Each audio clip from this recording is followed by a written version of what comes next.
They believe Avery's connection to grandfather will make him bend over backward to appear neutral, perhaps even favoring them to avoid any appearance of bias.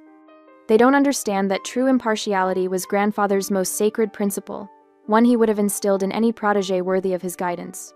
Very well. Avery nods. Opening statements then. Mr. Dale? Dale buttons his jacket as he approaches the bench. Your Honor, this case is straightforward. Judge Franklin Cole was a respected jurist and beloved community member. But in his final years, following the death of his wife June, he fell under the influence of his granddaughter, the defendant. He gestures toward me without looking my way. Miss Wright manipulated an elderly man suffering from declining faculties to divert a substantial estate away from his only living child, his daughter Celeste Wright, and her husband Gavin, who should rightfully inherit under normal circumstances. The words slice through the air, aimed at my character. I focus on my breathing, the way grandfather taught me during my first mock trial in high school. In, hold, out. The facts will speak. Amelia squeezes my wrist once before rising from her chair. Her voice, when she speaks, carries the soft lilt of Georgia, but the precision of 20 years arguing before the Supreme Court. Your Honor, the plaintiff's characterization ignores 3 decades of documented history. She moves forward, her stance relaxed but purposeful. Franklin Cole changed his will 10 years ago, when his mental faculties were unquestionably intact, as his physician will testify. The plaintiffs, Celeste and Gavin Wright, abandoned their daughter, my client, when she was 4 months old, leaving her with Judge Cole and his wife June. She pauses, letting the words settle across the courtroom. 3 decades of love and presence speak louder than accusations from those who chose absence. This case isn't about manipulation. It's about recognition of the true definition of family: those who stay. The word stay hangs in the air between us. I keep my eyes forward, refusing to be baited into looking at the parents who never stayed for a single childhood illness, school play, or graduation.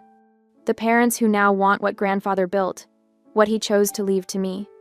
I think of the countless Sunday afternoons I spent with grandfather on the porch swing, watching neighborhood children play catch with their fathers, while I pretended not to notice the hollow ache in my chest.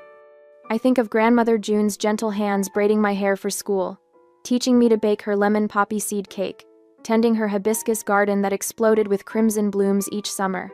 They stayed. They chose me every day for 32 years. And now I would defend that choice, that love, against the blood ties that had proven thinner than water. The battle for my grandfather's legacy and my own had begun. The courtroom's heavy oak doors swing open as court reconvenes after lunch.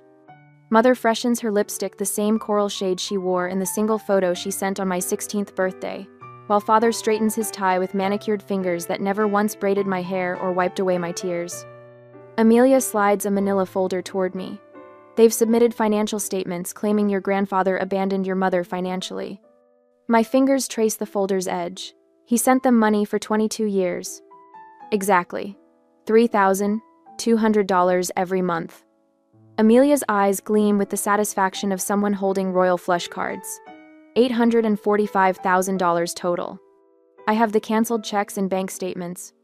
Richard Dale strides to the front like a game show host, confidence oozing from his pinstripe suit. Your Honor, we'd like to present evidence of Judge Cole's deteriorating mental state over the past decade. Judge Avery nods. Proceed. Dale gestures toward a stack of documents. We have testimony suggesting Judge Cole became increasingly confused about his finances and family relationships. I clench my jaw so tight my molars ache. Grandfather reviewed Supreme Court cases the week before he died. He debated constitutional law over Sunday roast, just days before his heart failed. Additionally, Dale continues, we believe Miss Wright exercised undue influence over her grandfather, isolating him from his daughter. Mother dabs at her eyes again with that monogrammed handkerchief. The Cole family crest, 3 oak leaves, representing strength, longevity, and wisdom, seems to mock her performance from its embroidered corner. Amelia rises, smooth as water. Your Honor, if I may, we've prepared documentation that tells quite a different story. She approaches with a leather binder. These are June Cole's journals, spanning 30 years. Each entry meticulously documents promised visits from the plaintiffs that never materialized. The courtroom rustles like autumn leaves as Amelia opens to a flagged page. December 18th, 1998. Celeste promised to visit for Christmas. Bought Mackenzie that red bicycle she wanted, in case her mother asks what she'd like. Wrapped Celeste's gift too. Fourth Christmas she's missed. Mother's face hardens into marble. And this, Amelia continues, extracting a thick folder, contains Judge Cole's phone logs. Highlighted calls show attempts to reach Mr. Wright regarding school events, medical emergencies, and graduations. None returned. She places a photo album on the evidence table. And finally, Your Honor, photographs documenting 32 years of milestones. Kindergarten graduation, middle school honor roll, high school valedictorian speech, law school commencement. Judge Avery leans forward. And the plaintiffs? Absent in every photograph, Your Honor. Father shifts in his seat, eyes fixed on his Italian leather shoes. Mother's fingernails painted the exact shade of her lipstick drum against the table. During the short recess that follows, I escape to the courthouse garden, where hibiscus flowers bloom in riotous red against the limestone walls. Grandmother June planted hibiscus everywhere in garden beds, patio containers, even a small pot on the kitchen windowsill. Life still blossoms even after someone leaves, she would say while watering them. Not a hint of bitterness in her voice, just the quiet wisdom of a woman who had watched her only daughter walk away from her own child. I touch the velvety petal of a nearby bloom, and suddenly I'm 7 again, standing on a kitchen chair helping grandmother measure ingredients for her famous lemon poppy seed bundt cake. Every Saturday morning, the same ritual: sifting flour, cracking eggs, the citrus zing of lemon zest under my fingernails. Baking is about precision and patience, she would say, her silver-streaked hair falling across her forehead as she demonstrated how to fold, not stir, the batter. Just like life, Mackenzie. When court resumes, something shifts inside me. This isn't about defending my inheritance. It's about protecting their memory, the people who stayed, who chose me every day while my parents chose absence. You okay? Amelia whispers, noting my straightened posture. Yes, I'm ready. You remind me of your grandfather on the bench right now. The afternoon brings a parade of witnesses who knew us, knew the truth. Doris Taylor, the court clerk who worked with grandfather for 3 decades, describes his sharp mind and unwavering ethics. Dr. Reynolds testifies to grandfather's excellent cognitive function until his final days. Then Martha Wilson takes the stand, our housekeeper of 25 years.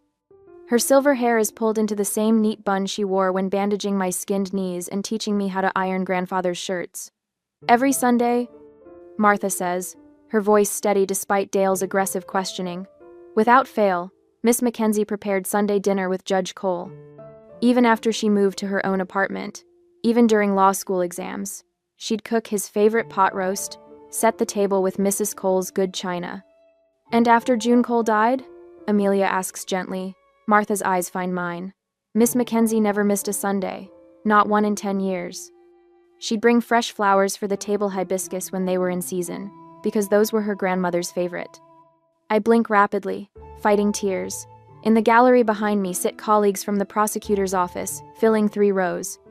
People who've watched me build cases against financial fraudsters and white-collar criminals now witness me defending the most personal case of my life. Dale rises for cross-examination.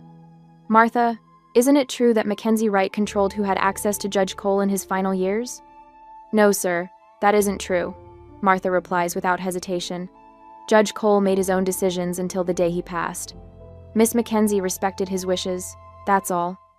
A flash of frustration crosses Dale's face. Motion to strike the witness's personal opinions from the record.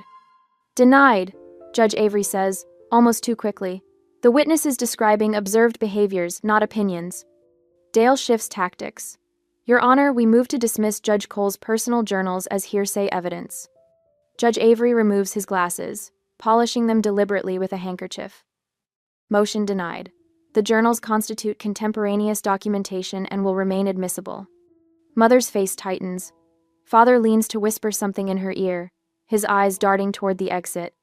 The first hints of victory flutter in my chest when Judge Avery admits into evidence grandfather's final handwritten letter, the one he wrote a week before his heart attack, the one where he explained why he changed his will a decade ago. The decision wasn't made in haste or confusion, he wrote. It was made with clarity after watching for 20 years, which family member demonstrated the meaning of the word. Mother's hands tremble slightly as she accepts a glass of water from Dale. For the first time since the proceedings began, I allow myself to believe that truth might actually prevail against the determined fiction my parents have constructed. And somewhere between the stack of financial records and the decades of documented absence, I find something unexpected. The strength that comes from knowing exactly who I am and where I belong. Not because of whose blood runs through my veins, but because of whose values run through my heart. The Charleston Post and Courier lands on my doorstep with a thud that echoes through the empty hallway. I don't need to unfold it to know what's there. My mother's face, carefully composed in tragic beauty, stares from below the fold. Family estate battle divides Charleston legacy, screams the headline. I force myself to read the article. Celeste describes being systematically alienated from her father's affection. She weeps about the calculated effort to turn Franklin Cole against his only daughter, not one word acknowledging the 4-month-old baby she abandoned on her parents' doorstep. The phone rings before I finish. Mackenzie, right? The voice is unfamiliar, gruff. Speaking. You should be ashamed. Stealing from your own mother. The line goes dead. 3 more calls follow, all strangers, all convinced by Celeste's theater of tears. By noon, my office voicemail fills with messages questioning my integrity. The prosecuting attorney who manipulated her elderly grandfather. The ungrateful daughter denying her parents their rightful inheritance. Their words burrow under my skin like splinters. I stand at the window of grandfather's my study, watching rain bead against century-old glass. The garden lies dormant, grandmother's prized hibiscus waiting for warmer days. My reflection stares back, shoulders slightly hunched, a posture Grandmother June would have corrected with a gentle touch.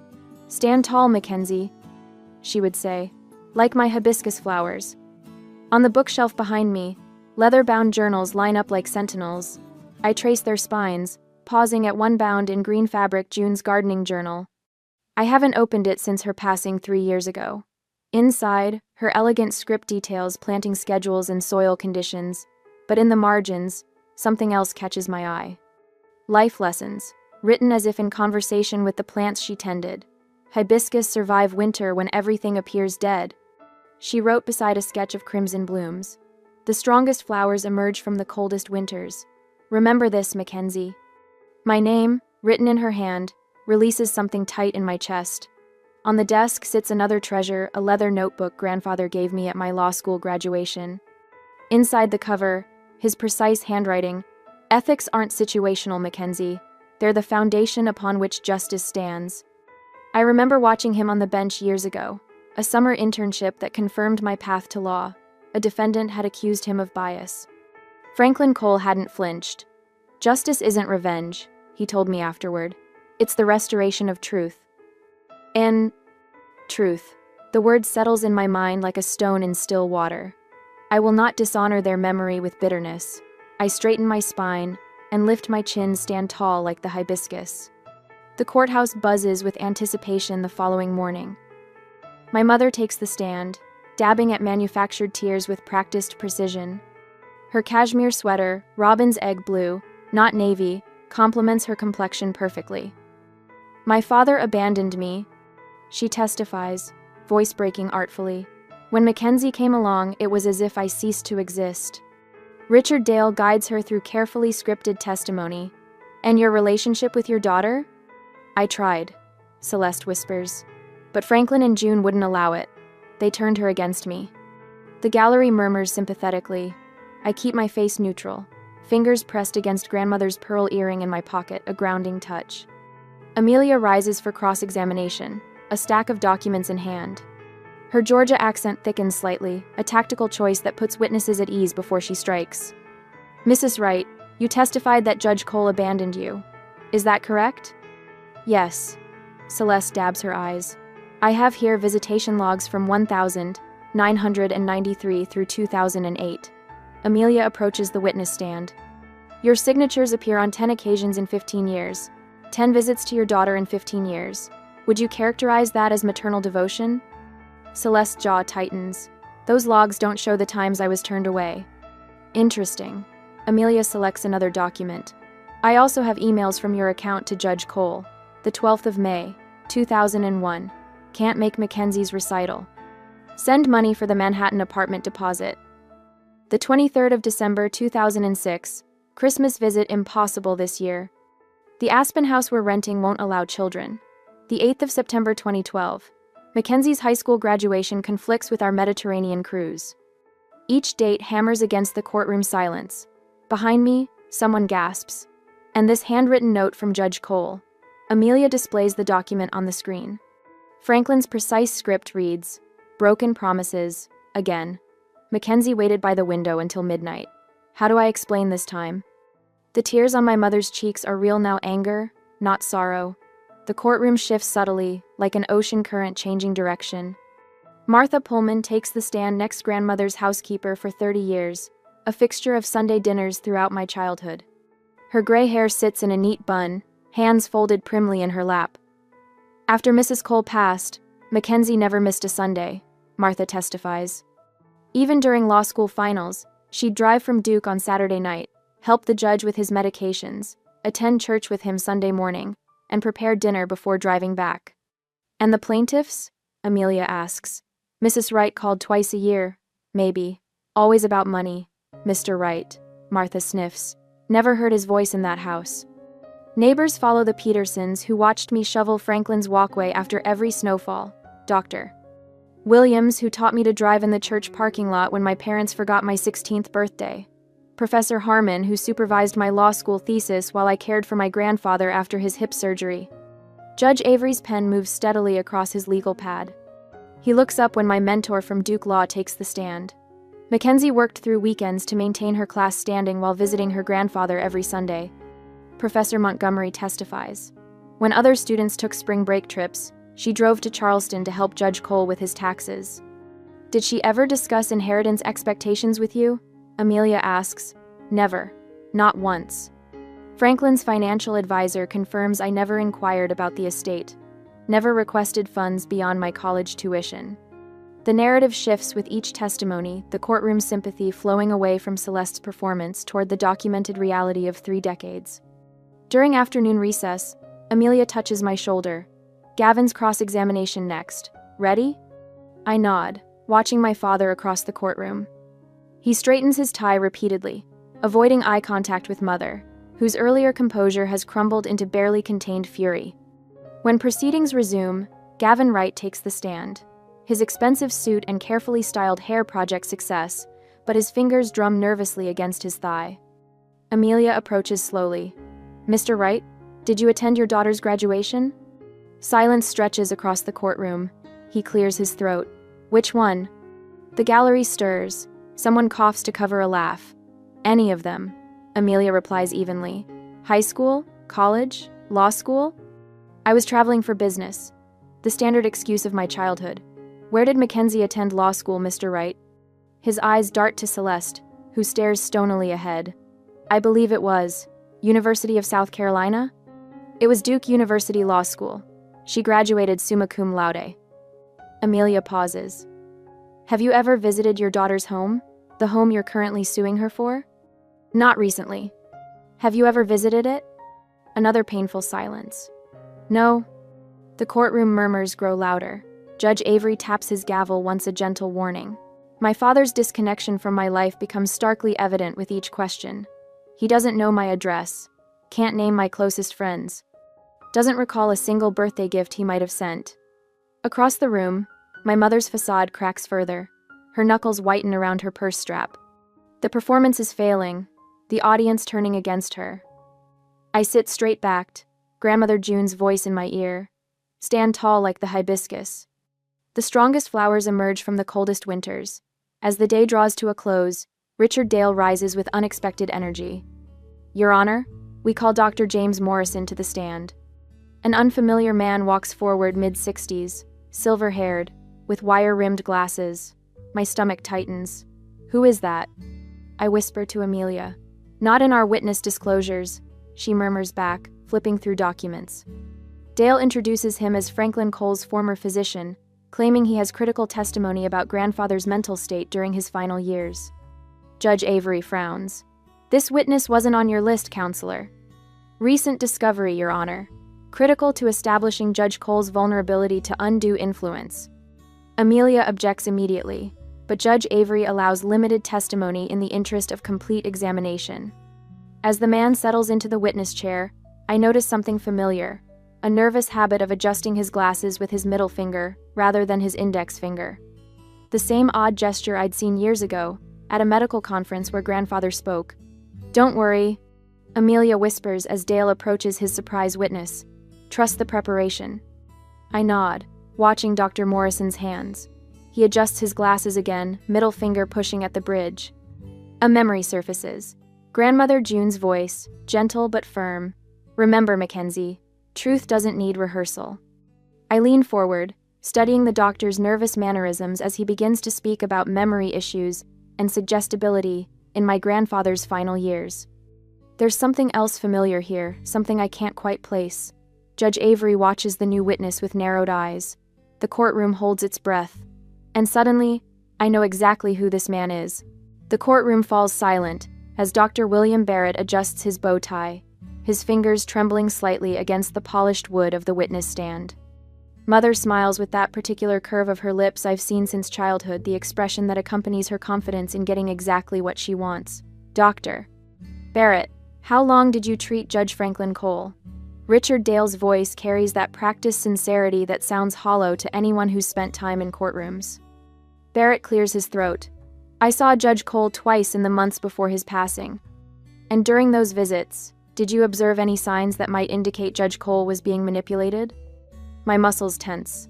Amelia places her hand over mine beneath the table, a gentle warning to maintain composure. Objection. Calls for speculation. Amelia states, her Georgia lilt more pronounced when she's irritated. Judge Avery's silver eyebrows draw together. "I'll allow it, but tread carefully, Mr. Dale." Barrett nods eagerly. "Yes, I observed several concerning signs. The judge seemed confused about his finances. He mentioned feeling pressured regarding decisions about his estate." From the corner of my eye, I catch Mother's theatrical nod, her handkerchief making another appearance. Amelia rises slowly, buttoning her jacket with deliberate calm. "Dr. Barrett, you mentioned seeing Judge Cole twice. Would you share the specific dates of those appointments?" "March 12th and April 3rd of last year." "And what was your relationship with Judge Cole before these appointments?" Barrett shifts. "I hadn't treated him previously." "So you weren't his primary physician?" "No, but..." "When did you open your practice in Charleston, Dr. Barrett?" He swallows visibly. 8 months ago." "With whom did you establish this practice?" Dale stands. "Objection, relevance." "Goes to credibility, Your Honor," Amelia responds. "Overruled. The witness will answer." Barrett's collar suddenly seems too tight, with Dr. Thomas Reynolds. "And what is Dr. Reynolds' relationship to Celeste Wright?" The courtroom stirs. Barrett's gaze darts toward Mother before answering. "He's her cousin." Amelia nods once, retrieving a file from her table. "I'd like to enter into evidence, Exhibit 43, Your Honor." These are Judge Cole's complete medical records from his primary physician of 30 years, Dr. Harold Simmons. Dale launches to his feet. "Objection. Those records weren't provided during discovery." "They absolutely were, Your Honor. Page 211 of our disclosure packet, submitted 2 months ago." Amelia doesn't even glance at Dale as she speaks. Judge Avery leafs through a folder. "Objection overruled. Records were properly disclosed." Amelia approaches Barrett with a stack of documents. "These records show that Dr. Simmons performed a complete cognitive assessment of Judge Cole just 1 week after your second appointment. Would you please read his conclusion on page 4, paragraph 2? Barrett's voice wavers. "Cognitive function remains sharp and consistent with previous evaluations. Patient demonstrates excellent recall of recent and distant events. No evidence of confusion or impairment in decision-making capacity." "Thank you, Dr. Barrett." Amelia places another document before him. "Now, could you please explain this prescription you wrote for Judge Cole during your second visit?" Barrett pales. "It's for a mild sedative." "Was this medication requested by Judge Cole?" "Not exactly." "Who suggested this medication, Dr. Barrett?" His eyes flick toward Mother again. Mrs. Wright expressed concern about her father's anxiety. Yet Dr. Simmons' notes indicate Judge Cole reported no anxiety symptoms at his appointment the following week. Interesting. Amelia turns toward the bench. No further questions for this witness. Dale rises for redirect. But Barrett's testimony has unraveled beyond repair. Each question only deepens the hole. Mother scribbles furious notes, passing them to Dale, who barely glances at them before sighing. Father leans toward Mother, whispering something that makes her face flush crimson.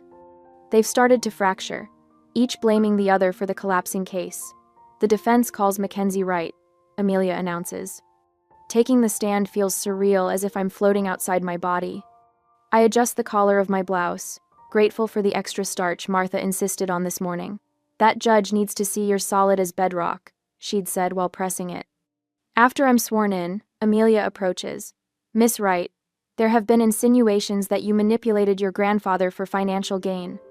If that were true, wouldn't there have been easier ways to secure his money than spending every Sunday for 30 years at his dinner table? Yes. My voice comes out steadier than expected. I'm a prosecutor with a comfortable salary. If I'd wanted his money, I wouldn't have spent 3 decades of Sundays listening to his stories about cases from 1972. A few quiet chuckles ripple through the courtroom. Did that Sunday dinner tradition change after your grandmother passed away? I swallow around the sudden thickness in my throat, only in one way. I started bringing the lemon poppy seed cake instead of her making it. Everything else stayed the same: 6 o'clock sharp, classical music on the radio, and grandfather's stories. And why did you maintain this tradition? The answer is simple. I stayed because I loved him. Dale stands for cross-examination, his confidence visibly diminished since the morning. Miss Wright, isn't it true that you influenced your grandfather's decision to change his will after your grandmother's death? No. His will was changed 10 years ago, when grandmother was still alive. They made the decision together. But you discussed the will with him? He discussed it with me. He was a judge for 40 years, Mr. Dale. No one influenced Franklin Cole to do anything he didn't believe was right. Dale tries another angle. You were aware of the contents of the will? Yes. Grandfather believed in transparency. He showed me the will and explained that he and grandmother had decided to leave their estate to me rather than to parents who had chosen not to be part of my life. From the gallery, I hear several people murmuring in agreement. Judge Avery makes no move to silence them. My boss, District Attorney Robert Langston, takes the stand next, his imposing frame making the witness chair look too small. I've supervised Mackenzie Wright for 6 years, he states without prompting. She's prosecuted financial crimes worth millions. If there were a prosecutor in my office I'd trust with my own estate, it would be her. Her integrity is beyond reproach. Judge Avery nods, then speaks directly from the bench. I've known Franklin Cole for nearly 30 years. He mentored me when I joined the judiciary. In all that time, I never once saw him make a decision that wasn't thoroughly considered and ethically sound. Dale's objection comes too late, and without conviction. The judge simply notes it for the record without acknowledging it further. During the afternoon recess, I step into the hallway for air and overhear Father's harsh whisper to Mother near the water fountain. You pushed this too far, Celeste. Barrett was a disaster. Barrett. How was I supposed to know they'd have those records? Thomas said. Thomas said, your whole family talks big but delivers nothing. Mother spots me and falls silent, pulling Father away by his sleeve. When court reconvenes, Richard Dale requests a conference with Amelia. They speak in hushed tones at the side of the courtroom before approaching the bench together. After a brief discussion with Judge Avery, they return to their respective tables. Amelia leans close. They're offering to drop the suit if you'll pay their legal fees. I shake my head once. No. She squeezes my hand. Good. That's what I told them. Mother sits ramrod straight at the plaintiff's table, but the cracks in her facade have widened. Her cousin, seated 3 rows back, stares fixedly at his shoes rather than meeting Barrett's questioning gaze from across the room. Judge Avery clears his throat. Based on the testimony and evidence presented today, I'm prepared to issue a ruling unless counsel has additional witnesses. Dale rises. No additional witnesses, Your Honor. Very well. Judge Avery's gaze sweeps the courtroom before settling on me. Sometimes the law is complicated. This case is not. The evidence clearly shows that Franklin Cole was of sound mind when he executed his will, and that his intentions were deliberate and informed. He turns toward my parents. The plaintiffs have failed to provide any credible evidence of undue influence or diminished capacity. Their claim is dismissed with prejudice. Their sack. The gavel falls, sharp and final. Mother's face contorts with fury. but it's father who surprises me. For just a moment, something like relief crosses his features before the mask of indignation returns. As people file out of the courtroom, Amelia gathers her papers. Your grandfather would be proud. I nod, unable to speak past the knot in my throat. The victory brings no joy, only quiet vindication, and the certainty that grandfather and grandmother's legacy remains intact. They stayed when it mattered. And in honoring their choice today, so did I. Celeste corners me outside the third-floor bathroom, her Chanel perfume creating an invisible barrier between us. The courthouse hallway stretches empty in both directions, witnesses scattered to their own corners during the 15-minute recess before closing arguments. Mackenzie. Her voice lacks the practiced warmth she uses in the courtroom. We should talk. I straighten my charcoal suit jacket, a shield against whatever manipulation comes next. About? This division. She steps closer, her diamond earrings catching the fluorescent light. You might have the law and money on your side, but I have your blood. The word blood hangs between us like an accusation. I think of grandfather's handwritten journals documenting each missed birthday, each broken promise, each time my mother chose absence over presence. Would your grandmother want this? Celeste whispers, her perfectly manicured hand reaching toward my arm but stopping short of actual contact. June was all about family unity, about forgiveness. My throat tightens at the casual invocation of grandmother's name. Celeste barely knew her own mother in adulthood, visiting less than once a year while I helped June tend her hibiscus garden every Saturday morning for 27 years. We could end this today, she continues, misreading my silence as hesitation. I'm willing to forgive and forget everything if you'll simply split the inheritance. 50-50. That's fair, isn't it? Mother and daughter sharing equally? Her eyes identical to mine in shape and color scan my face for weakness. For the little girl who once waited by the mailbox for cards that rarely came. Think about the community. She presses. Everyone's talking. The pastor at Trinity called me yesterday about the tragedy of family division. I almost laugh. Pastor Roberts had called me too, his concern genuine after 3 decades of watching me sit beside grandfather in the 4th pew every Easter Sunday, while my parents remained phantom figures in holiday photographs. The Charleston Post is running a piece next week, Celeste adds. Family against family. Is that what you want your legacy to be? What about the Cole family reputation? Before I can answer, Richard Dale rounds the corner with his leather portfolio and nods to my mother. Judge Avery's returning in 5 minutes. Celeste's gaze hardens. Think about it, Mackenzie. Blood matters in this town. Always has. They disappear down the hall, leaving me alone with the echo of her words and the weight of 32 years of carefully documented absence. I push open the bathroom door and stand before the mirror, studying my reflection. Gray eyes, straight nose, firm chin, all inherited from a woman who considered motherhood an inconvenience. But there's something else. Something June cultivated through quiet Saturday mornings in the garden when she taught me to transplant hibiscus shoots with gentle hands. Life still blossoms, she'd say, even after someone leaves. I see June's strength reflected back at me now. And I hear grandfather's voice, clear as it was during our last Sunday dinner. Integrity isn't what you claim, Mackenzie. It's what you demonstrate. The bathroom door swings open, and Amelia steps inside. Her eyes meet mine in the mirror. They're trying a last-minute settlement offer, I heard. They are. She studies my expression and nods once. You've made your decision. I turn from the mirror, straightening my shoulders the way grandfather did before delivering a verdict. Truth over peace. Good. Amelia holds the door. Because your grandfather's journals just arrived from his chambers. Judge Avery granted our motion despite Dale's objections. The courtroom buzzes with anticipation when we enter. The gallery has swelled with Charleston's old guard, come to witness the final act of our family drama. I glimpse familiar faces, neighbors who watched me grow up. Law colleagues.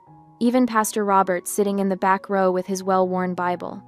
Celeste and Gavin whisper urgently to Dale, as Judge Avery takes his seat.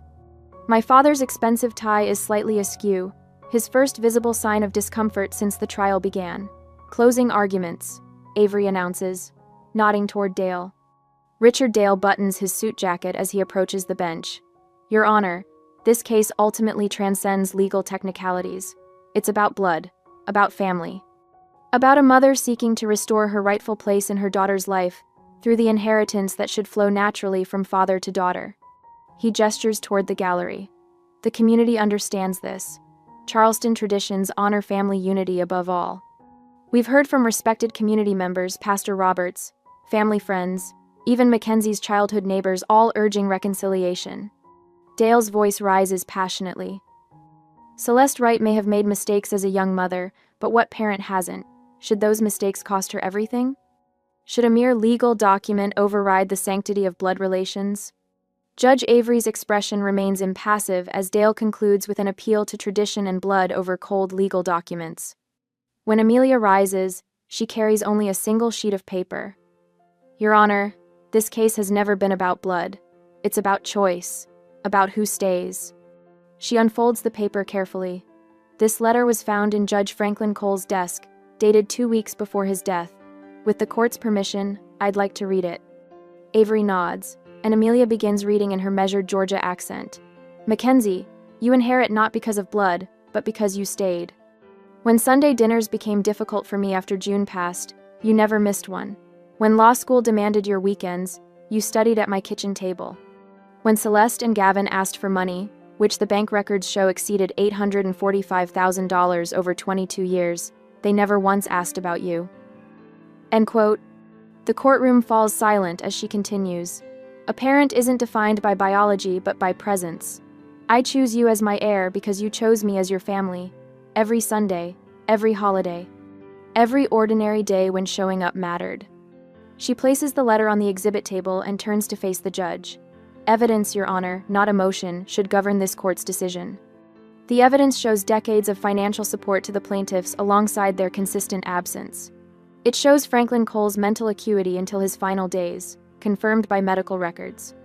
And it shows a lifetime of Sundays when Mackenzie Wright chose to stay, while her parents chose to leave. Amelia looks directly at Celeste and Gavin. What kind of parents sue their own child after abandoning her?